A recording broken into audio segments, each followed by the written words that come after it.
USS Orlick downtown here, and they're going to move it around the corner here once the pier area is done, but it'll be a museum. And across the river, you can't really see it here, but next to the Prudential building is the MOSH, the Museum of Science and History, and they're going to move that over on the side of the river and have kind of a museum riverfront down here. So that'll be pretty cool in another few years. This is the First Presbyterian Church located on Monroe at Ocean Street. It was formed in 1840. This building was built in 1901.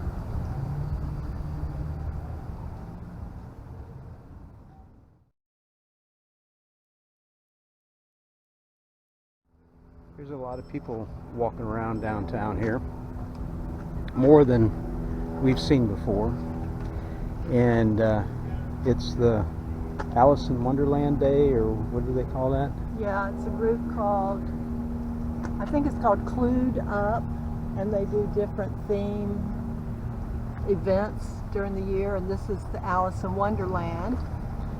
So you can dress up as an Alice in Wonderland character and you follow clues on your phone. It's supposed to be private. This is the Immaculate Conception Catholic Church on East Duval Street. The current sanctuary was built in 1910.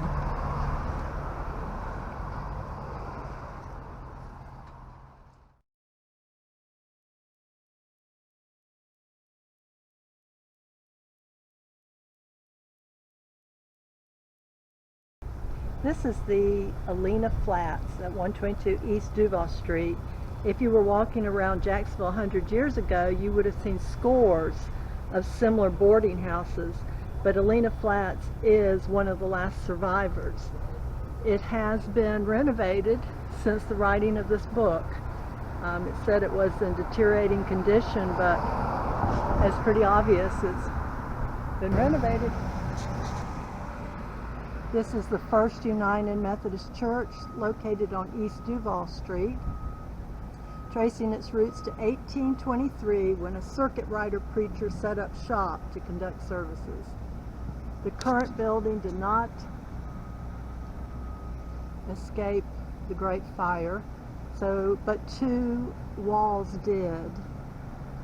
Two brick walls survived, upon which the new sanctuary was built. St. John's Episcopal Cathedral on East Church Street at Market Street. The congregation was founded in 1834. The first church was built in 1842 and was burned in the Civil War. It was rebuilt in 1877 but was destroyed in the Great Fire of 1901.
When I first moved to Jacksonville in 1977, the JEA customer service building over there, the brick building, used to be Ivy's department store, and I worked on the computers there. And that's what brought me to Jacksonville. The top floor was a restaurant, and 6 stories, 6 floors, and then they eventually closed the upper 2 floors, and then eventually the store closed, and all their stores moved out to the suburbs, into the malls. And of course, Ivy's is no longer around. They've been bought out, and I think they became part of Marshall Fields and then Dillard's. This is the First Baptist Church at 133 West Church Street. At the time of the writing of this book, there were 28,000 members of this church. It was established in 1838 with 6 members. And the original building was destroyed in the fire of 1901 and rebuilt.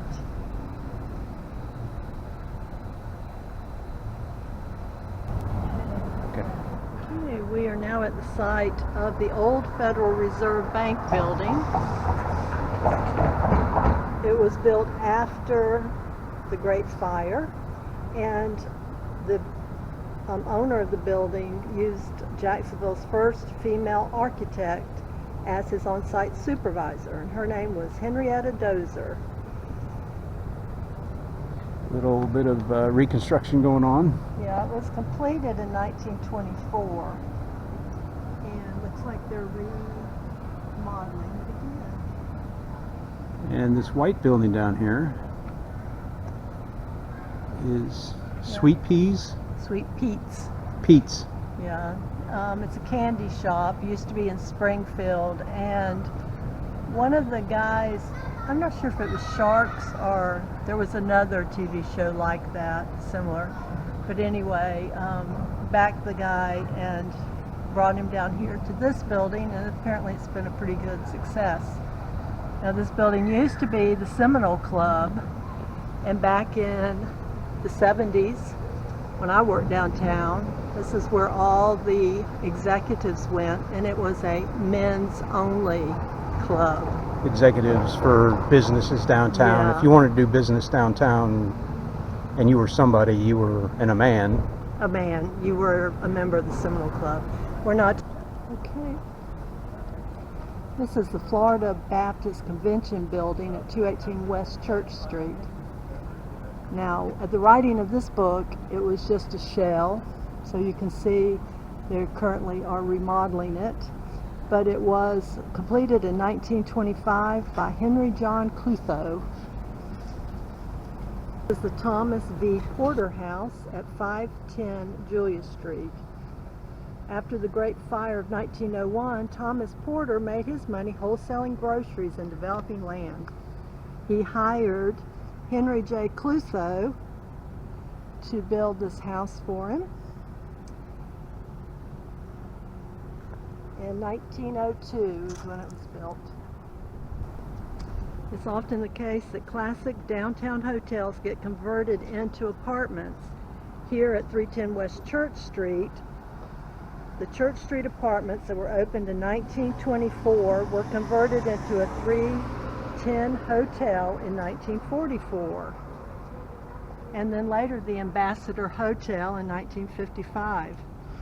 It was condemned in 1998, but as you can see here, it's possibly being renovated. renovated. Yeah, This is the United States Post Office at 311 West Monroe Street. You can see over the doors, it has stagecoach, ship. The other door has planes and trains to signify how the mail is carried. And this building was built sometime after 1948 and is currently the state attorney's office. This is a quote from Guy Debord. It basically says, "All that once directly lived has become merely representation." I guess they ran out of space. It's written mirror image on there. And it is, I don't know if you can tell, but it is a painting of, looks like the inside of a theater. There's seats and people standing there and a stage. That could be the Florida Theater. I don't know. That's not the Florida Theater building though. Interesting. This is the Edward Ball Building, North Hogan Street. Formerly the Florida National Bank.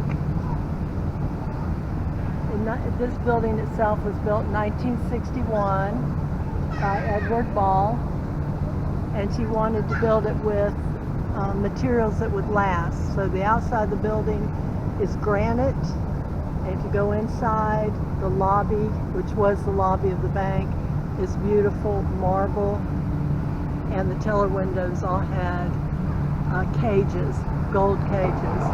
It was pretty impressive to work there. But this building was built in 1961.